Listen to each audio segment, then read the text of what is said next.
everybody, welcome back to my channel. In today's episode, I'm going to talk to you about my very first, how can I say this? My very first pistol rifle or AR pistol? Yeah, my very first AR pistol.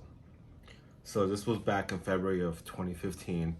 I was shopping around for us, just looking around, and I came across this gun that was too good to be true. And this company called firearmforsales.com at the time, it was a New York company, seemed very sketchy. Like, I was nervous. So I called them, I emailed them, they replied back, they seemed legit. The guy even said he'll take $10 off the AR pistol. And I was like, all right, cool. So I bought it. It was like $1,500 at the time. So it was 2015 was, I mean, still $1,500 now is still expensive, but $1,500 back in 2015 was super expensive. So at the time, this was my most expensive gun. And the funny part is, when I bought this gun, I kid you not, maybe 3 weeks later, even maybe a month or two later, I don't remember the time frame, but they just shut their doors. They took people's money and never delivered on their firearms. I got lucky. I think what happened was this company was like a broker, so they would take your money and find a vendor and ship the gun out, right? Pay the vendor. I think what happened was they took people's money and just shut down. So I got lucky. I was nervous. I was extremely nervous. I was on them until they shipped the gun. So when I got it, it came with the big chunky pistol brace, right? This bad boy, dude. This was one of the first pistol braces I ever had, right? This is a 6 Sauer version of it. I know there's SB tactical ones out there, but because the AR pistol I bought is Sig Sauer Sig Sauer P516. So it's a 7.5 inch barrel, a Picatinny rail all the way around. It's a heavy gun, but this is what came with it, right? So this was chunky, and then when I showed them all my friends, I'm like, dude, I have an AR pistol, and it's 7.5 inches. It's considered a pistol, and nobody believed me. And once I showed them, they're all like, everybody loved it. It was one of, like, well, this is a cool time, right?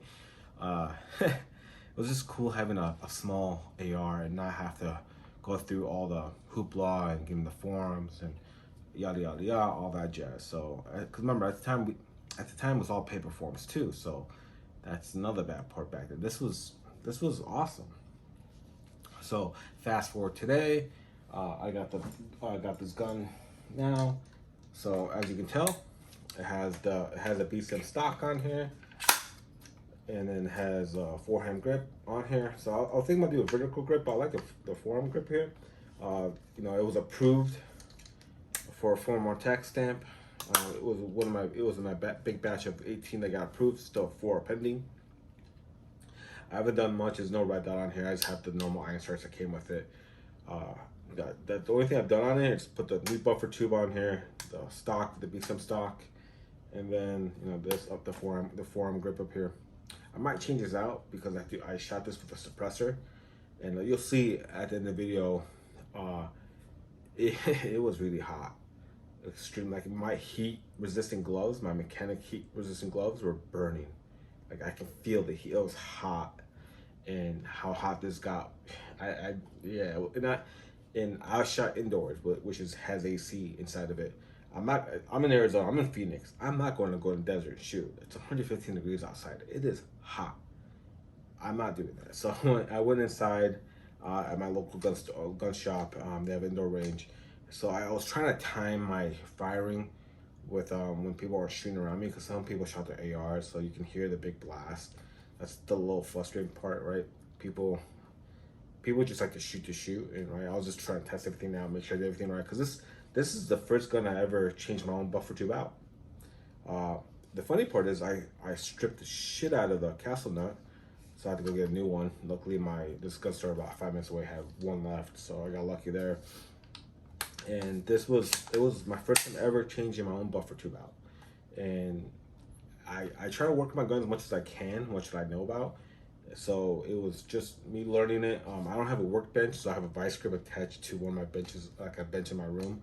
So I'm kind of like, just working around what I have, right? I don't have a garage, so I don't have proper workbench. I have tools, but I don't have the proper stand for everything. But and this is the suppressor on here. This is the B&T 556 suppressor. It worked pretty good. There's a lot of blowback on here, so I'll change out the charging handle on here, so I'll try to mitigate that. But the funny part is the B&T, let me put this down for a second.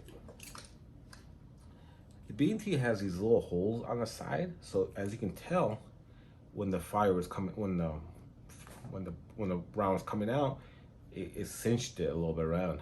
So I didn't know to do that. When you see me shoot, you'll see a lot of gas come out. There's a lot of gas on this gun.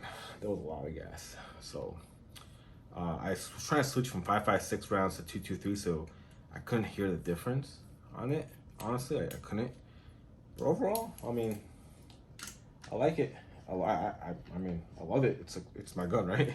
So I like the suppressor a lot. That's what I like about B&T. Majority of the suppressors will fit on majority of all muzzle devices. So I just put it on here, and it doesn't look that bad, guys.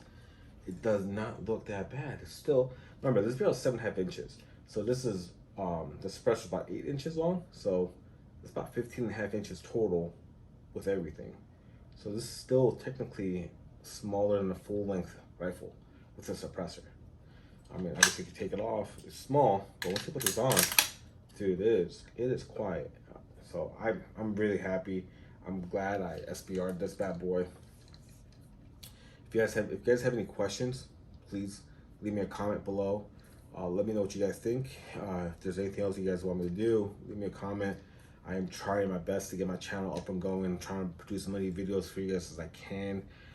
Once it does cool down, I will go to the desert and do fun shooting videos, right? I'm blowing up, fruits, water cans, or do training videos too. So overall, but this is it. I did buy a red dot. So the red dot's coming. I bought 3 of them for my guns. I have so many guns. That's the issue. I have so many firearms. Getting accessories cost a lot more. So stocks cost, suppressors cost, sights, grips cost, everything it adds up. So I'm trying to do as much as I can. So I found a great deal on these Leopold Star red dots that I really like. I found them for $250 on the website. They gave me like 15% off. So I just ordered them today. I ordered 3 of them today. So I'll put them on some of my other guns that I have that don't have sights or red dot. Excuse me. But let me know what you guys think.